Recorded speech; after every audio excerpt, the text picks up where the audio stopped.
பார்க்க போகிறோம் அப்படின்னா க்ளீனிங் அதான் பார்க்க போகிறோம். கிச்சன் க்ளீனிங் தான் பார்க்க போகிறோம். இப்போ கிச்சன் க்ளீன் பண்ணுறது வந்து இங்கே பார்த்தீங்க அப்படின்னா ரொம்பவே வந்து கிச்சன் வந்து அந்த இதில் ஃபுல்லாக திங்ஸாக இருக்குது. அதே மாதிரி சிங்க்லேயும் வந்து பாத்திரங்கள் கிடக்கு. ஸோ இதை வந்து இப்போ நம்ம க்ளீன் பண்ணிடலாம். இப்போ பார்த்தீங்க அப்படின்னா எல்லாத்தையுமே எடுத்து ஃபஸ்ட்டு நான் வந்து ஒவ்வொரு சைடாக வந்து மூவ் பண்ணிவிட்டு நம்ம ஒவ்வொரு சைடாக க்ளீன் பண்ணிக்கலாம்.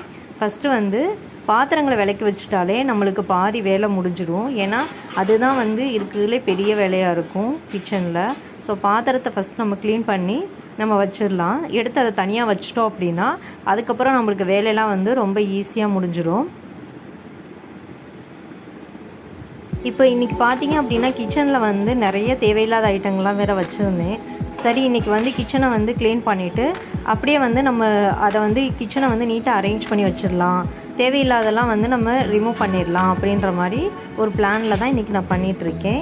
இப்போ வந்து ஃபஸ்ட்டு பாத்திரத்தை நம்ம விளக்கி வச்சிடலாம் அப்படின்ட்டு தான் ஃபஸ்ட்டு பாத்திரங்களை விளக்கிட்டுருக்கேன். இதை வந்து எடுத்து நம்ம விளக்கிட்டு அப்படியே அதை வந்து தண்ணியெல்லாம் வடிகட்டினதுக்கப்புறம் எடுத்து நம்ம வந்து ட்ரேயில் வந்து அடுக்கி வச்சுக்கலாம். ஃபஸ்ட்டு இதை வந்து நம்ம விளக்கிட்டு எடுத்து தனியாக வச்சிடலாம்.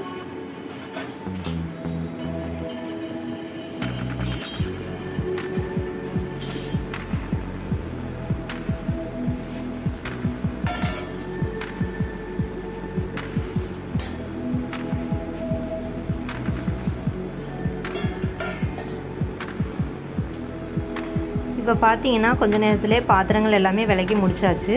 இப்போ இதை எடுத்து அப்படியே நம்ம வந்து பால்கனி சைடு வந்து தண்ணி எல்லாம் வடிகட்டுறதுக்கு நம்ம வச்சிடலாம். வச்சதுக்கப்புறம் இப்போ பார்த்தீங்கன்னா சில கவர்லாம் அப்படியே ஓப்பன் பண்ண மாதிரி நான் வச்சுட்டேன். இப்போ அது எல்லாத்தையுமே நம்ம க்ளீன் பண்ணி எடுத்து எல்லாமே டப்பாவில் வந்து போட்டு வச்சிடலாம். அதுக்கப்புறம் தேவையில்லாத பொருள் எல்லாத்தையுமே போட்டுட்டு தேவையானதை மட்டும் நம்ம எடுத்து வச்சுக்கலாம். இல்லைன்னா வந்து ரொம்ப வந்து நிறைய திங்ஸ் இருக்க மாதிரி இருக்கும். ஸோ இப்போ இது எல்லாத்தையுமே நம்ம க்ளீன் பண்ணிட்டோம் அப்படின்னா ரொம்பவே நீட்டாக ஆயிரும் கிச்சனு. ஸோ இப்போ கவரில் இருக்கிறது எல்லாத்தையுமே நம்ம வந்து பாட்டிலுக்கு மாற்றிடலாம். நான் அப்படியே ஓப்பன் பண்ணி அப்படியே வச்சுட்டேன் கவரில்.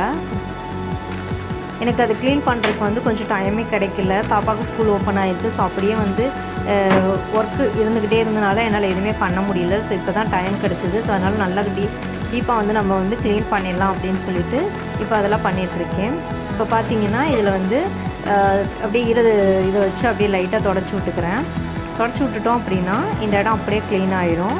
ஸோ இதில் வந்து இப்போ நம்ம வந்து தேவையானதை நம்ம வந்து அரேஞ்ச் பண்ணி வச்சுக்கலாம். நம்ம மோஸ்ட்லி பார்த்தோம்னா இங்கே வந்து நம்ம என்ன வச்சுக்கலாம் அப்படின்னா ஆயில் ஐட்டம், உப்பு இது வந்து மட்டும் இங்கே வச்சுக்கலாம். மற்றது எல்லாத்தையுமே வந்து கபோர்டில் வந்து அடுக்கி வச்சிடலாம். ஏன்னா எல்லாமே இங்கே இருந்துச்சு அப்படின்னா நம்மளுக்கு ரொம்பவே வந்து டிஸ்டர்பன்ஸாக இருக்கும் ஒர்க் பண்ணுறதுக்கும். அதே மாதிரி பொருட்களை எடுத்து வைக்கவும் ரொம்ப சிரமமாக இருக்கும். இதுக்கு பார்த்தீங்க அப்படின்னா ஒரு அட்டைப்பெட்டி இருந்துச்சு சின்னதாக. அதை வந்து பார்த்தீங்க அப்படின்னா இந்த மாதிரி நான் கட் பண்ணிவிட்டு இப்போ இதில் வந்து தேவையானது எல்லாத்தையுமே நம்ம அரேஞ்ச் பண்ணிக்கலாம் அப்படின்னு சொல்லிட்டு இந்த மாதிரி பண்ணிகிட்ருக்கேன். மேலே வந்து ஆயில் கேனை 2 வச்சுட்டேன். கீழே பார்த்தீங்கன்னா குக்கர் விசிலு, அப்புறம் தீப்பெட்டி, அதுக்கப்புறம் லைட்ரு இது எல்லாமே வந்து இதில் அரேஞ்ச் பண்ணி வச்சுட்டேன். இது பார்த்தீங்கன்னா ரொம்ப கசகசன்னு இல்லாமல் ரொம்பவே கரெக்டாக இருந்துச்சு. அதுக்கப்புறம் பார்த்தீங்கன்னா கல்லுப்பு கூட பேக்கெட்லேயே ஓப்பன் பண்ணி வச்சுட்டேன். ஸோ இப்போ பார்த்தீங்கன்னா அதையும் வந்து படி வந்து சும்மா தான் இருந்துச்சு. சரின்னு சொல்லிட்டு உப்பு அதில் போட்டு வச்சிடலாம் அப்படின்னு சொல்லிட்டு அதை உப்பு அதில் போட்டு வச்சுட்டேன். இப்போ அதுக்கு கரெக்டாக ஒரு மூடி இருந்துச்சு, அதையும் செட் பண்ணிட்டேன்.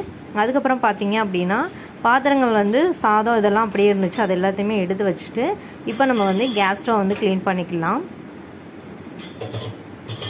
கேஸ் ஸ்டவ்வில் வந்து அதை மேலே எல்லாத்தையுமே அப்படியே சிங்கில் ஊற போட்டுலாம் ஒரு 2-3 நிமிஷம். அது தண்ணியில் ஊறிட்டு இருக்கட்டும். அதுக்குள்ளே நம்ம வந்து இந்த ஸ்டவ்வை வந்து க்ளீன் பண்ணி எடுத்துடலாம். அதே மாதிரி ஸ்டவ்வுக்கு அடியிலையும் நிறையா இருந்துச்சு, அதையும் நம்ம வந்து தொடச்சி விட்டுக்கலாம். ஸோ இப்போ பார்த்தீங்க அப்படின்னா இந்த இடத்தையும் க்ளீன் பண்ணிட்டோம் அப்படின்னா அதுக்கப்புறம் சிங்க் சைடு மட்டும்தான் நம்ம க்ளீன் பண்ண வேண்டி வரும். ஸோ ரொம்ப ஈஸியாக வந்து நம்ம க்ளீன் பண்ணியாச்சு. இப்போ பார்த்தீங்க அப்படின்னா அதில் வந்து கொஞ்சம் இருந்தது எல்லாத்தையுமே வந்து அந்த க்ளீன் பண்ணும்போது அதுக்கு ஆப்போசிட்டில் இருந்த அந்த எண்ணெய் பிசுக்கெல்லாம் இருக்கும் இல்லையா, ஸோ அதையும் வந்து லைட்டாக தொடச்சி விட்டுட்டோம்னா தான் நம்மளுக்கு கரெக்டாக இருக்கும், நீட்டாகவும் இருக்கும். ஸோ அதனால் அதையும் தொடச்சி விட்டாச்சு.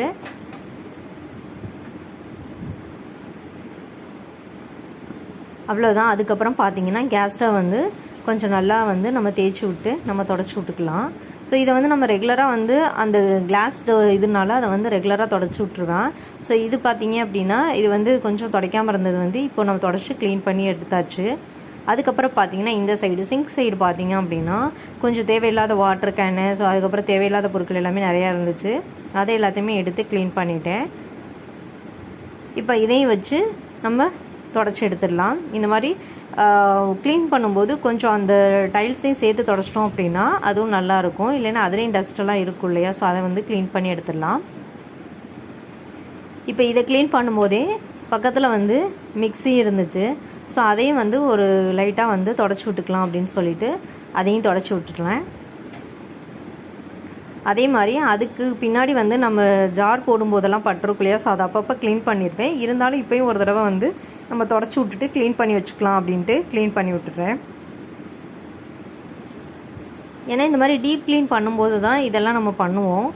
ஸோ ரெகுலராக பார்த்திங்கன்னா லேசாக மேலாப்பில் தொடச்சி விட்ருவோம். பட் இந்த மாதிரி ஃபுல்லாக வந்து க்ளீன் பண்ண மாட்டோம் இல்லையா, ஸோ அதனால் இன்றைக்கி வந்து எல்லாமே சுத்தமாக க்ளீன் பண்ணுறதுனால இதையும் சேர்த்து க்ளீன் பண்ணிடலாம் அப்படின்னு சொல்லிட்டு க்ளீன் பண்ணிட்டேன்.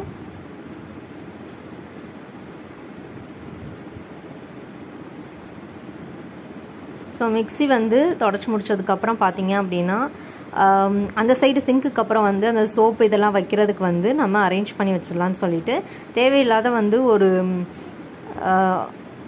இது அது என்ன சொல்லுவாங்க, ஒரு பாக்ஸ் மாதிரி இருந்துச்சு, அரேஞ்ச் பண்ணி வச்சுக்கலாம் அப்படின்னு சொல்லிட்டு அதனால் அதையும் வந்து செட் பண்ணி வச்சுட்டேன். இப்போ பார்த்தீங்க அப்படின்னா எல்லாமே வந்து ரொம்பவே நீட்டாக செட் ஆகிருச்சு. இது பார்த்திங்கன்னா பால் பாட்டில் வந்து அது வந்து தேவைப்படும் ரெகுலராக, அதனால் அது வெளியிலே வச்சுட்டேன். ஸோ இப்போ பார்த்தீங்கன்னா நீட்டாக க்ளீன் பண்ணியாச்சு.